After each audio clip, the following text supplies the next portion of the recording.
مسجد میں آنے والا ہر انسان قیمتی ہے، وہ چاہے کسی مسلک کا ہو، کسی بھی طرح نماز پڑھتا ہو لیکن پڑھ تو رہا ہے، کسی بھی طرح مسجد آ رہا ہے لیکن مسجد تو آ رہا ہے نا۔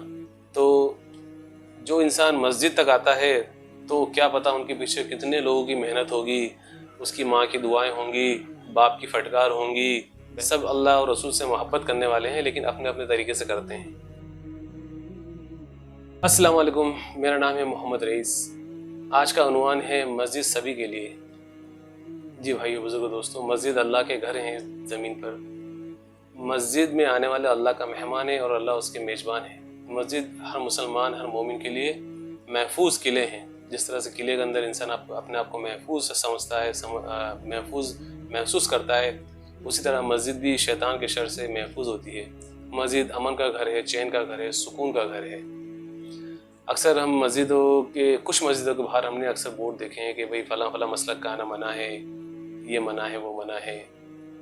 تو میری ایسے لوگوں سے عزیزانہ درخواست ہے کہ میں ہر مسلک کے جماعت میں بیٹھا ہوں، سبھی اللہ رسول سے محبت کرنا سکھاتے ہیں، دین پر چلنا سکھاتے ہیں، اچھے اخلاق سکھاتے ہیں۔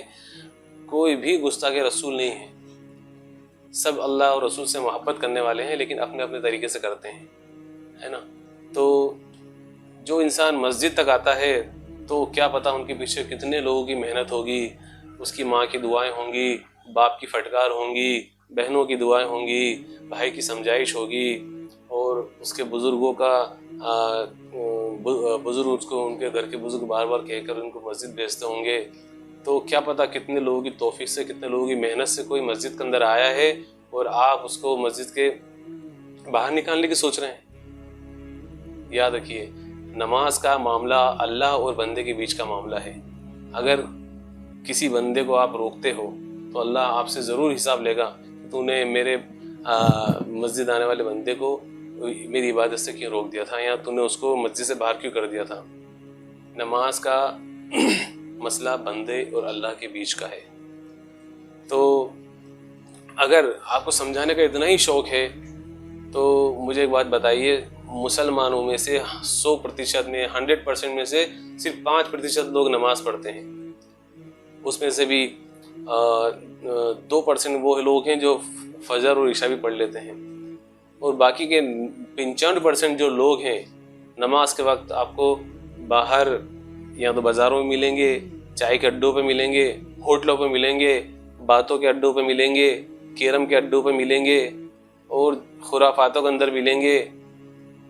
آپ کو ان کو سمجھانا چاہیے جا کے کہ آپ جب گھر سے مسجد کی طرف آ رہے ہیں تو آپ پورے بازار کو دیکھ رہے ہیں، آپ مسلمانوں کو دیکھ رہے ہیں کہ ٹائم پاس کر رہے ہیں، تو آپ نے ان کو کیوں نہیں سمجھایا کہ بھائی نماز کا وقت ہو گیا، نماز کا چھوڑنا بڑا گناہ ہے، چلو مسجد چلو۔ سوچنے والی بات ہے۔ مسجد میں آنے والا ہر انسان قیمتی ہے، وہ چاہے کسی مسلک کا ہو، کسی بھی طرح نماز پڑھتا ہو لیکن پڑھ تو رہا ہے، کسی بھی طرح مسجد آ رہا ہے لیکن مسجد تو آ رہا ہے۔ بڑا قیمتی انسان ہے ایک انسان مسجد میں آنے والا، جو مسجدوں کی آبادی کو بڑھاتے ہیں، مسجد آبادی کی میں اضافہ کرتے ہیں۔ ہم اکثر حدیث سنتے ہیں کہ فجر میں بھی اگر جمعے جیسی تعداد ہو جائے گی تو پھر مسلمان غلبہ پا جائیں گے۔ ایسے کیسے غلبہ پا جائیں گے؟ آپ تو آنے والوں کو کی کمیاں نکال رہے ہیں اور ان کو مسجد سے باہر نکالنے کی سوچ رہے ہیں۔ میرے بھائی، اگر محنت کرنا ہے، سمجھانا ہے تو چوراہوں پہ جائیں، ہے نا، تو وہاں سے آپ سمجھائش دے کے، مان منوہار کر کے مسلمانوں کو لے کے آئیں کہ بھائی چلو نماز پڑھ لو، نماز چھوڑنا بڑا گناہ ہے نا۔ تو بڑے سوچنے کا مقام ہے۔